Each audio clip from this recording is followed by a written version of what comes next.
the Johnson Wax Program with Fibber McGee and Molly.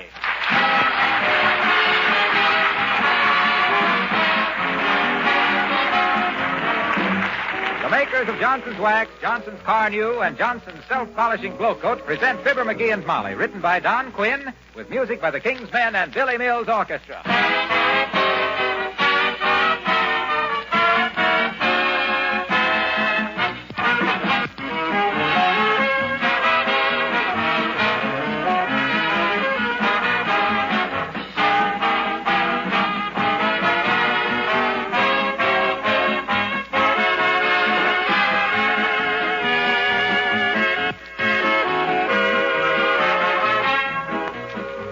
In 3 days, your opportunity for making good resolutions will be here again. Well, if you're anything like me, you've got plenty of material to work on, and you probably don't need any suggestions. But I can't refrain from tossing one at you for the benefit of any of you ladies who haven't yet learned how much work you can save by adopting the wax housekeeping method. I believe I've demonstrated before how Johnson's Wax is more than a product. It's a labor-saving way of keeping house. By regular applications of Johnson's Wax to your floors, furniture, and woodwork, and many other surfaces, too, you not only protect them against wear, but you keep your house cleaner all year, save yourself work in the bargain, and add beauty to every room. Use Johnson's Wax on your leather goods, windowsills, Venetian blinds, your picture frames, ornaments, andirons, your refrigerator, and pantry shelves. So may I suggest that you resolve now to save yourself unnecessary work during 1944 by adopting the Johnson's Wax housekeeping method.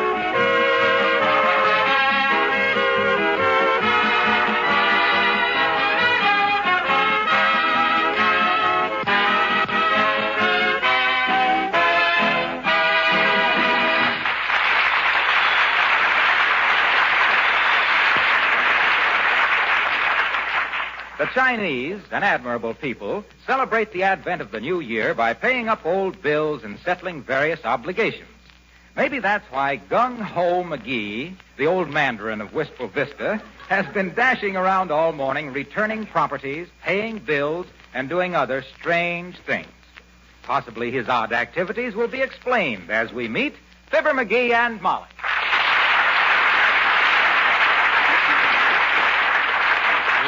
I returned Doc Gamble's cribbage board, paid my bill at the shoe shine stand. Oh, my gosh, I didn't get a new pane for the basement window. Hey, Molly, I'll be right back. I got to go right down to the hardware store. Now, wait a minute, McGee. Calm down. The hardware store is closed today for inventory. Doggone it, and I'll bet that was it, too. You'll bet what was what? What I was supposed to do today. Look, you see this ribbon on my little finger? Yes. I noticed that all morning. Somebody give you a new pinky for Christmas? No. That's on there to remind me to do something. Oh? And I'm doggone if I know what it is. So I've been doing everything I should have done for the last year. I fixed your vacuum cleaner. Oh, good for you. That's wonderful. It's right here. Try it. Here, I'll switch it on.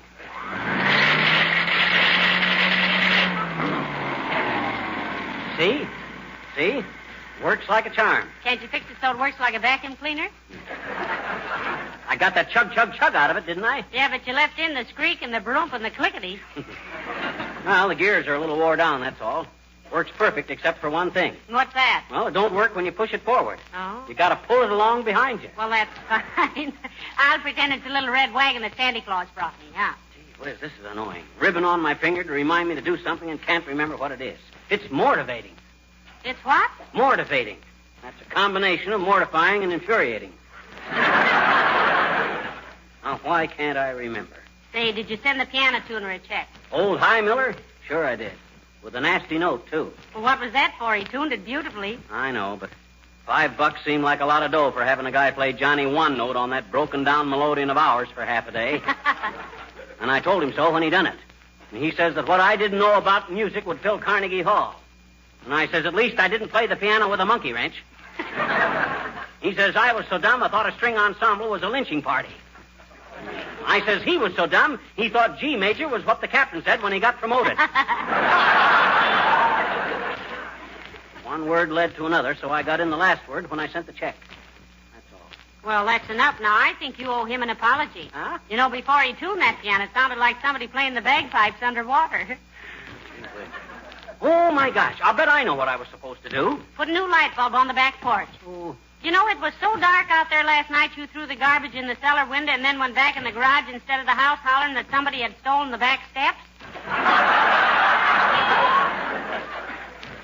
I fixed that light bulb this morning before I returned Wilcox's stepladder. But that isn't what I meant. I meant Fred Nittany. Fred Nittany? Yeah, I owe him a letter. You've heard me speak of old Fred Nittany from Starved Rock, Illinois. Oh, indeed I have, dearie. He creeps through your conversation like a cat through a fish market. Ah, good old Fred. There was a pal. Saved my life once, too. He did. And when a guy saves a guy's life, a guy never forgets it. How'd he save your life? Remember our old vaudeville act where we used to throw the Indian clubs at each other? Yes, you demonstrated that to me once. You broke the dining room window and knocked the milkman unconscious. Well, I hollered, whoop, before I threw it. Could I help it if he never saw a vaudeville show? Anyway, once when I and old Fred was playing the Palace Theater in Petoskey, Michigan... Oh, the big time, huh? We were just filling a split week. Spokane, Washington, Petoskey, Michigan. Anyway, Fred was kind of nearsighted, see? Bad case of astigmatism. Well, sir, by mistake one night he put on a pair of the stagehand's eyeglasses by mistake. And the stagehand had astigmatism, too, even worse than Fred had it, see? So I looked like I was standing right in front of him instead of 20 feet away on account of his astigmatism. That was an interesting situation. It was fraught with peril. It was what? It was fraught with peril. Literary expression, meaning my neck was out a mile.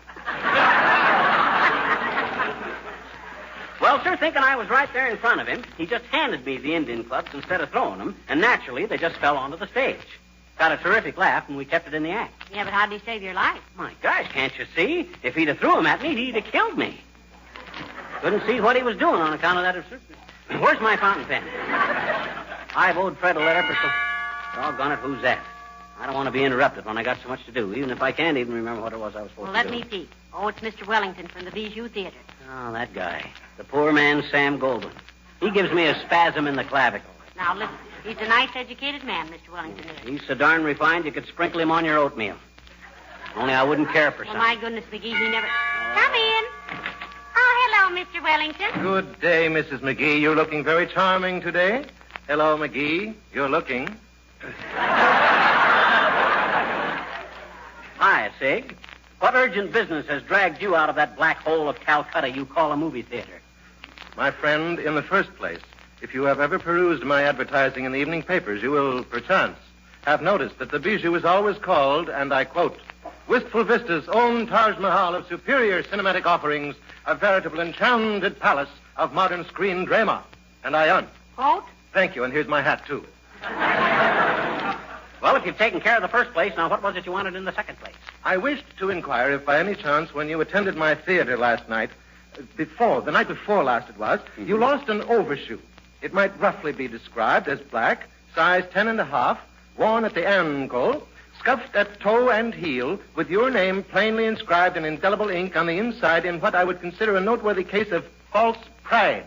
You did, McGee, you did. You wondered where you lost that overshoe. My gosh, I did at that. I'll bet that's what this ribbon was on my finger for. To remind me to look for that overshoe. Oh, gee, thanks, Sig, old man. You bring it with you? Frankly, no. You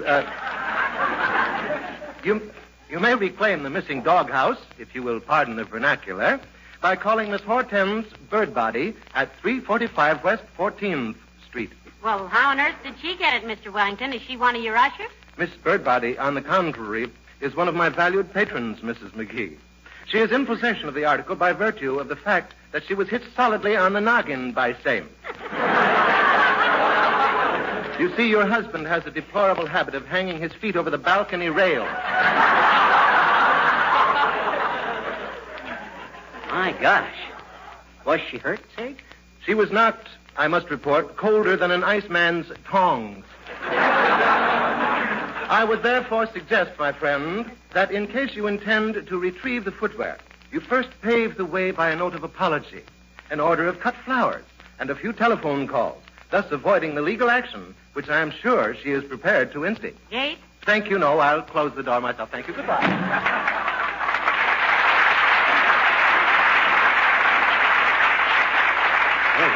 Well, this is serious, McGee. You might have an ugly lawsuit on your hands. I'll run right down and order some flowers sent to her right away with a note of apology. Where's my hat? Oh, yeah, right here in the hall.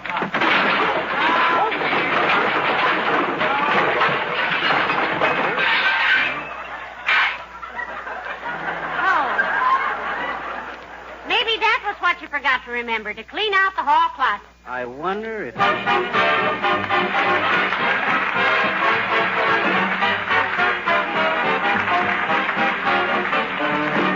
Billy Mills and the orchestra and Blue Skies.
There. I got the hall closet cleaned out, Molly.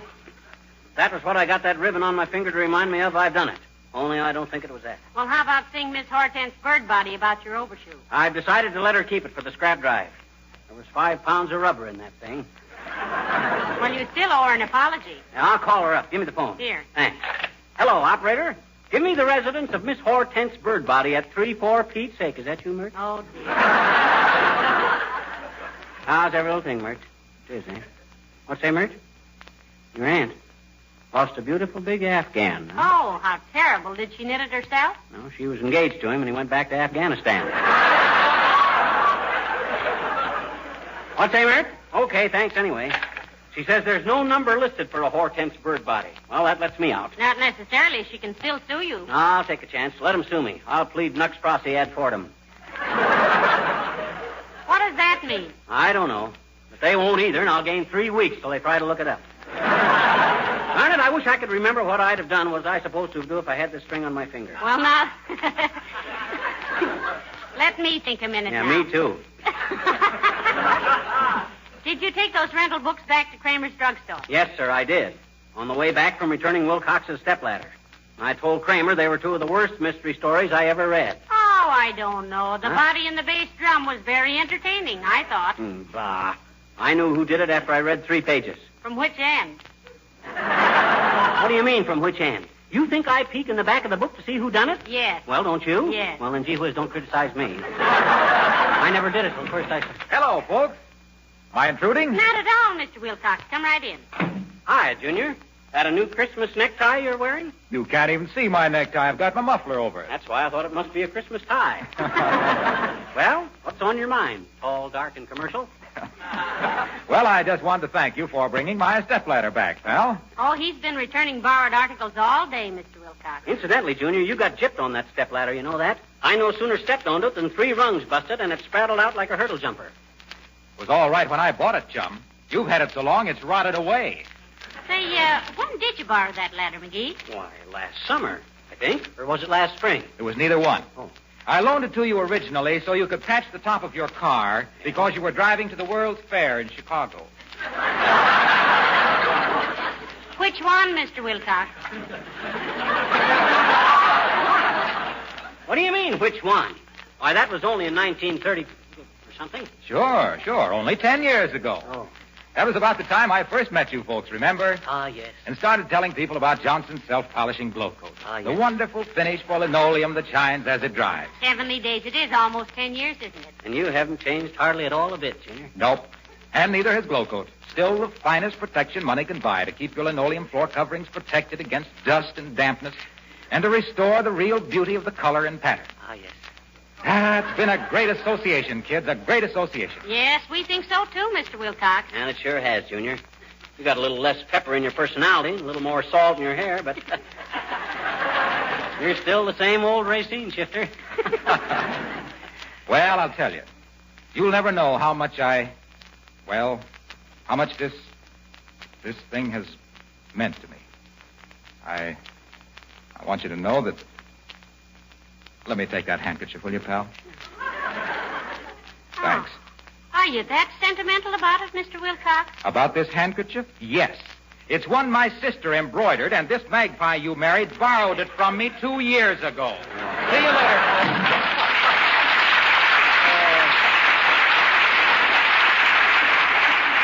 Of all the hokum, why didn't he just ask for the handkerchief? I'd have given it to him. He didn't have to ham it up like that. Well, I thought it was a pretty good act myself. Has he ever had any movie offers? Yeah, 2 of them. He sat in a woman's lap by mistake in a movie one night, and her husband offered to poke him in the nose. Then he saw how big Wilcox was and offered an apology. Say, look, McGee, can't you take that silly red ribbon off your finger now? Why don't you sit down and relax? You must be tired. Tired? I had to shorten my suspenders to keep myself standing up. Well, the only thing I can think of that you haven't done is fix that clock in our bedroom. You know, the one that Aunt Sarah gave us for a wedding present? You mean that marble Venus with the clock in her stomach? I can't fix that. Why not? Well, I don't know. Gee whiz, it embarrasses me. Every time I start toward her with a pair of pliers, I feel like Dr. Kildare. Besides, I don't see... Oh, for goodness sake, Alice, darling. Hello, dear. Hello, Mrs. McGee. Hello, Mr. McGee. Did I get a Christmas card or phone call from Paul? Paul? Uh-huh. Not Paul Bunyan, the owner of Babe, the blue-eyed ox, 40 axe handles between the eyes. No, this is a fellow by the name of Paul, which he works at the next bench to me at the airplane plant. And is he ever a good-looking man, my dear? Oh, you really go for him, Alice, huh? Oh, all the girls go for him, Mrs. McGee. He's been whistled at more than a downtown grade crossing. He's got Ronald Coleman's eyes and Cary Grant's chin and Clark Gable's personality and my blowtorch, which he forgot to give back last week. Why do you suppose he ignored you this Christmas, kid? Did his passion cool when the blowtorch went out? Well, I suppose really it was on account of we had a little difference of opinion last week. I said he was a rat, and he said he wasn't. Well, just what instigated this tender little exchange of personalities, Alice? Well, he stopped in a drugstore to make a phone call, and he was expecting an answer, so he asked me to sit in the telephone booth and keep it for him till he got back. And he was gone for an hour and a half. And believe me, I was so tired from that little wooden stool, I walked 3 blocks in a sitting-down position. And that's when I called him a rat. Where had he been all that time? Playing pool? No, he went to a newsreel theater because he said drugstores make him nervous. Because when he was a child, somebody put an ice cream cone down his back. Oh, but that wasn't what made me so mad. What did, Alice? Well, it was while I was walking all bent over on account of being in the phone booth so long, and Paul said, "Do you have to do that, stoop?" Jeepers, I wish he'd call me or something so I'll get it. 79 Wistful Vista, Marley McGee speaking. Who? Oh, yes, she's right here. Who's calling, please? Oh, Alice, it's Paul. It is? Oh, thank you. Hello, Paul. This is Alice, and I still think you're a rat. Yes, Mrs. McGee, it's been a beautiful Christmas, and I got some perfume and some books and a new lunchbox and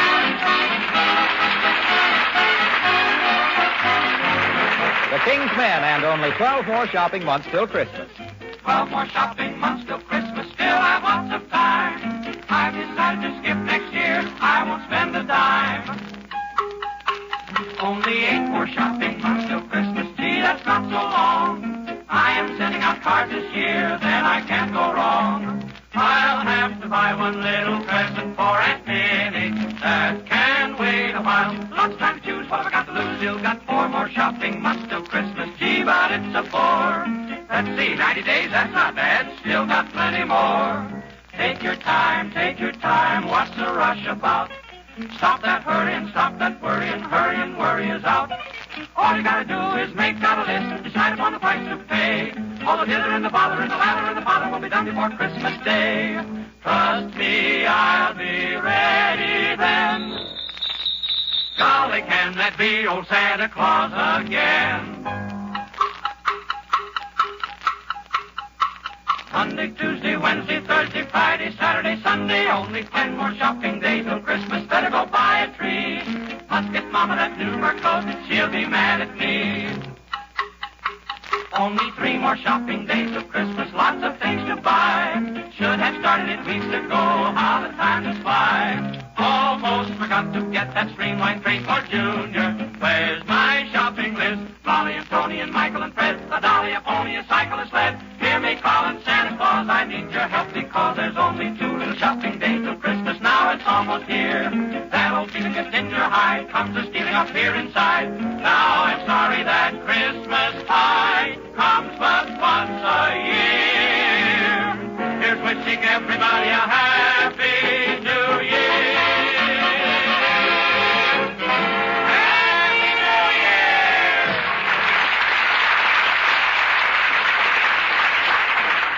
Let's see, I fixed the vacuum cleaner. I took back the books. I returned Wilcox's stepladder. Oh, for goodness sakes, McGee, stop worrying, will you? You've done more work around here today than you have in the last 5 years. Doggone it, I still don't know why I got this ribbon on my finger.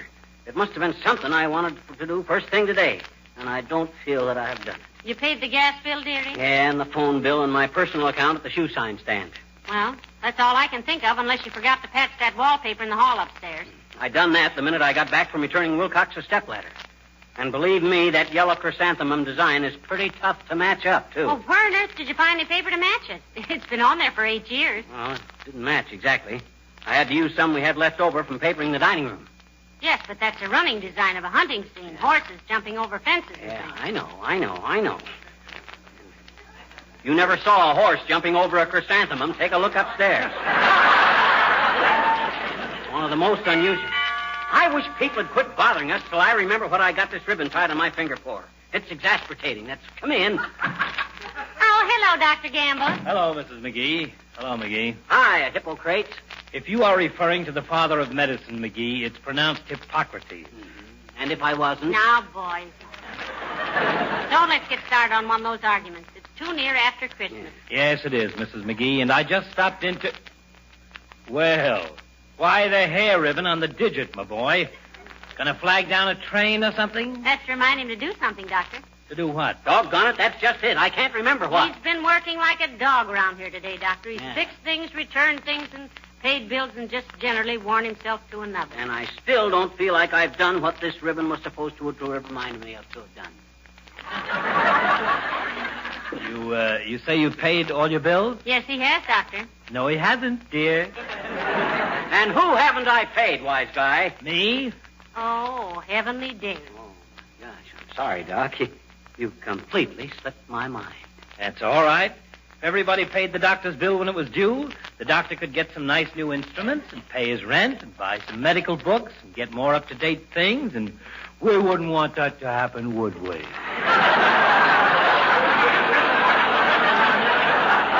Or would we? Pay the man right now, McGee. Do you happen to know the amount, Doctor? By an odd coincidence, Mrs. McGee, I have a copy of the bill right here. Odd coincidence, my clavicle. You were probably going to come over here and beat on the door till the dough got shook out of my piggy bank. Well, how much? Big, fat, bandage bandit. $23. That's very reasonable. Reasonable? Why, for $23 I could jack up my ankles and get a whole new body. Of all the pill-peddling piracy I ever heard of, this takes the silver-mounted sleeping tablet. $23. What did you see the last time you looked down my throat? A diamond mine?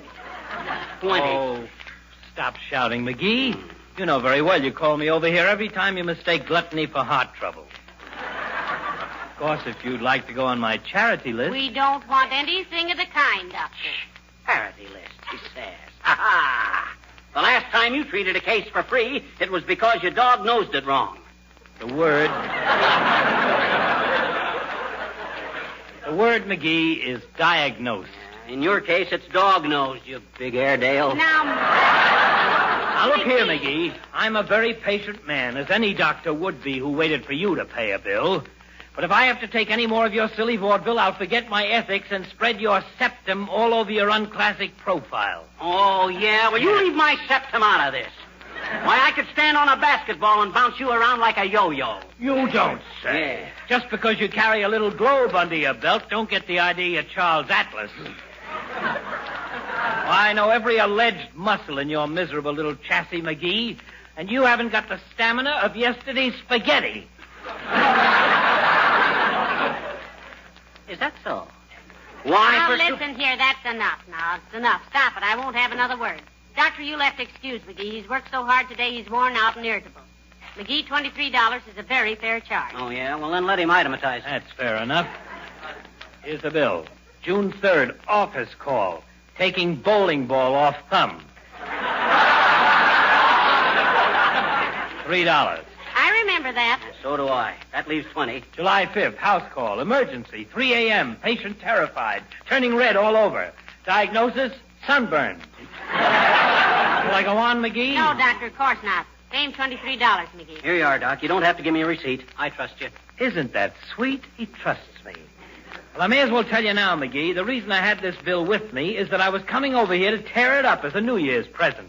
Your silly ailments have kept me in good humor the whole year. Good day.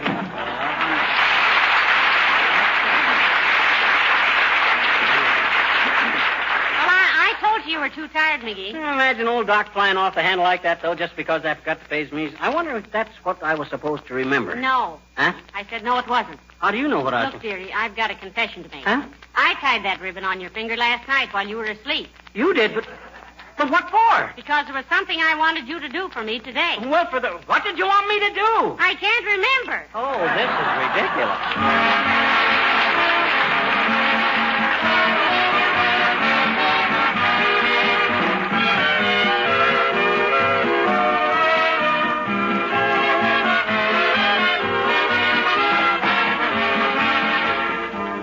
Conservation, like charity, begins at home. That's why every piece of linoleum on every floor in the country should be protected with a polish that will not only keep it beautiful, but will make it last longer. The polish I am referring to is, of course, Johnson's Self-Polishing Glow Coat. With Glow Coat, you can give your kitchen and other floors protection with a minimum of work. Johnson's Glow Coat is self-polishing. It needs no rubbing or buffing. You just apply and let dry. And the regular use of Glow Coat will make linoleum last 6 to 10 times longer. So whether your linoleum is brand new or old, it would pay you to begin right now to give it regular applications of easy-to-use Johnson's Self-Polishing Glow Coat. For floors of asphalt tile or rubber tile also, Glow Coat is the recommended polish.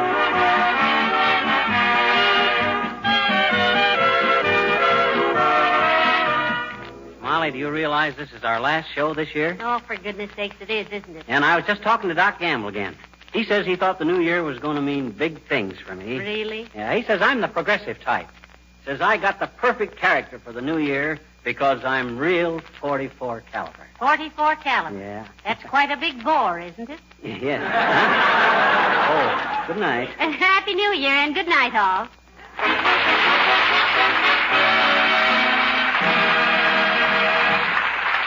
The character of Mr. Wellington heard on this program was played by Ransom Sherman. This is Harlow Wilcox, speaking for the makers of Johnson Wax Finishes for Home and Industry, inviting you all to be with us again next Tuesday night. Good night. This program has come to you from Hollywood. This is the National Broadcasting Company.